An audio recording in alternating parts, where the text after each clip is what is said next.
आपली टीम असती तर मजा आली असती ना. का? तुम्हाला काय फरक पडतोय? नाही, तुमची टीम झाली होती ना त्या शिवानी सोबत. मजा आली असेल तुम्हाला. बघत होते मी कसे खेळात रमला होतात ते. एक वाईट बातमी. काय झालं? किरण घर सोडून गेली. काय? मग शिवानी कुठे? ती गेली म्हणता ती गेली. शिवानी गेली म्हणून किरण गेली. शिवानी गेली ते न सांगता? हो. का गेली? कशाला गेली?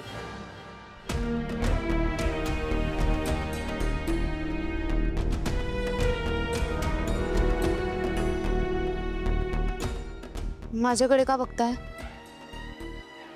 शिवानीच्या जाण्यामागे तुझा काही संबंध नाही ना? आता तुम्हाला तसं वाटत असेल तर मी काय करणार? नाही नाही, बायकांचं कारण दिलंस तू. नेमकं काय घडलं होतं? बबलू दादा आणि तुम्ही काय बोलत होतात हे मला सांगितलं, मग मी का सांगू?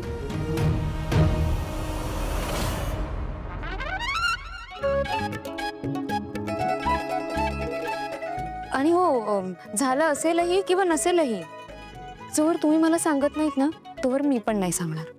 हे बघ, ते कधीतरी कळेलच. मग हे पण कधीतरी कळेलच.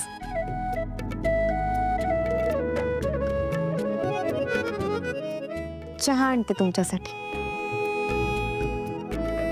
माझी बायको डेंजर आहे. माणसं गायब करायला लागली आता. सावली, हा पहिला राऊंड तू जिंकलीस, पण आता मी माझ्या सगळ्या शक्तीनिशी पूर्ण ताकदीने तुझ्यावर पुढची चाल टाकणार आहे आणि त्यात तुला उद्ध्वस्त केल्याशिवाय मी राहणार नाही. शब्द आहे या शिवानी कारखानेचा.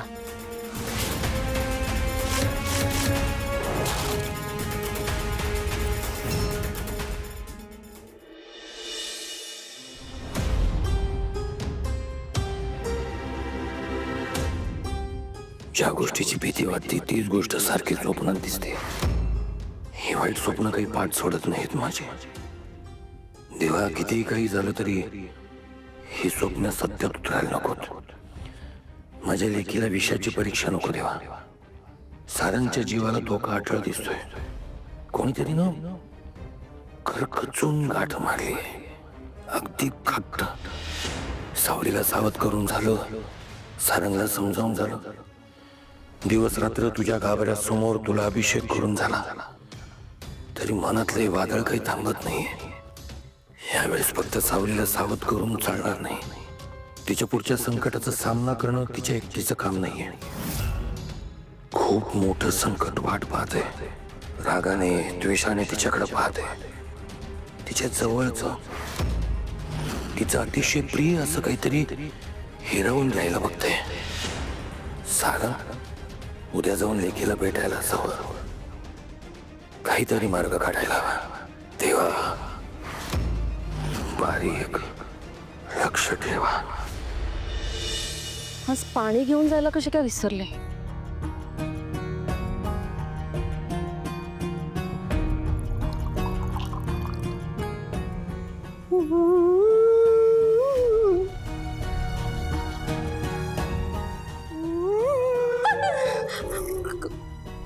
कोण आहे? कोण आहे?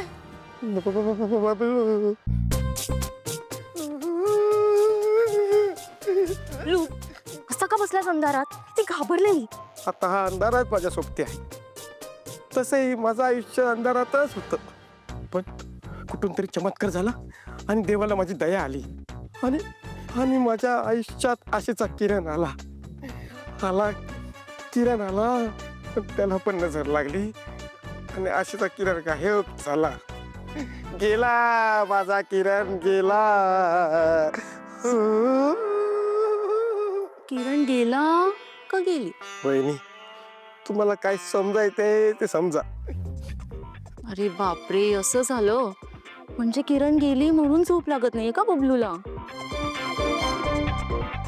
वहिनी, हे आपलं सिक्रेट आहे, कोणाला सांगायचं नाही. अजिबात नाही. पण ऑलरेडी सगळ्यांच्या लक्षात आलंय, त्याचं काय करायचं? खरंच देवा, हे माझ्या लक्षात नाही आलं. पण सगळ्यांच्याच आलंय. ते गेम खेळतानाच गेम झालाय तुझा. वहिनी, तुम्हाला खरं सांगतो, ही आग दोन्ही बाजूने लागली नव्हती, ही एकतर्फी लागली होती असं मला वाटतंय. नाही रे, मला नाही असं वाटत. मला असं वाटतं तिच्या मनात पण तुझ्याबद्दल काहीतरी नक्की असावं. खरंच हा आशेचा किरण जागा होतोय. वहिनी, तुम्हाला जाणवलं का तिच्यात? हा म्हणजे शक्यता आहे. वहिनी, तुमच्या तोंडात साखर पडो, तुमच्या सगळ्या इच्छा पूर्ण हो. नाही थांब. पण असं खात्रीने नाही सांगता येणार मला. तर ही खात्री कशी करून घ्यायची? बबलू, त्याचं काय आहे ना, हे प्रेम बीम प्रकरणातलं मला फार काही कळत नाही, अनुभवच नाही आहे ना. पण आपल्या घरातल्या सगळ्यात अनुभवी माणसांना तो विचारू शकतोस, तारा आणि सोहम. ते काय सांगणार मला? आयडिया, सरळ लंडनला जा आणि सोहमला विचार. वहिनी, नको ना करू गरिबाची मस्करी. बबलू, आता मुलींच्या मनात काय चालू असतं हे ताराच तुला सांगू शकते ना. हे बघ, तुला तिच्याशी बोलता येत नसेल तर सावलीची मदत घे, तिला घेऊन जा. ठीक आहे. बबलू, लगेच जायची गरज नाही, झोपली असेल ती. आणि प्लीज तू पण जाऊन झोप, असा घुबड्यासारखा फिरू नकोस. खूप घाबरले होते मी. आला माझा आशेचा किरण, आला. तू मेरी किरण, तू मेरी किरण. येडा.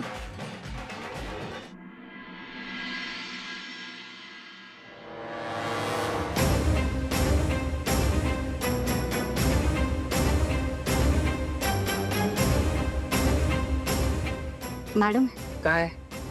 यावर तुमची सही हवी होती.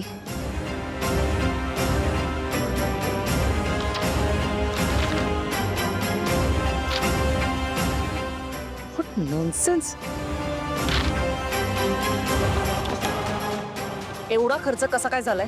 मॅडम, हा दर महिन्याचा खर्च आहे आणि दरवेळी एवढाच खर्च होतो, यात काही वाढलेलं नाहीये. हवं तर मी तुम्हाला आधीचे वाउचर्स दाखवते. सिरियसली? आता तू मला शहाणपणा शिकवणार आहेस? हो, हा एवढा मोठा बिझनेस मी एकटीच उगाच नाही सांभाळते. प्रत्येक खर्चावर लक्ष असतं माझं, कळलं? वाउचर्स दाखवते. एक मिनिट. यु नो व्हॉट, मला वाटतं तू हे पैसे ना दुसरीकडे कुठेतरी खर्च करतेस. नाही मॅडम, मी असं का करेन? मी तर माझं काम प्रामाणिकपणे करते. प्रामाणिकपणे माय फूट. ह्या पैशांनी ना तू तुझं घर भरत असशील. मॅडम, तुम्ही हे काय बोलताय? आज काही नाहीये. Shut up. मॅडम, खरंच बरा, तू जा बाहेर, मी बघते.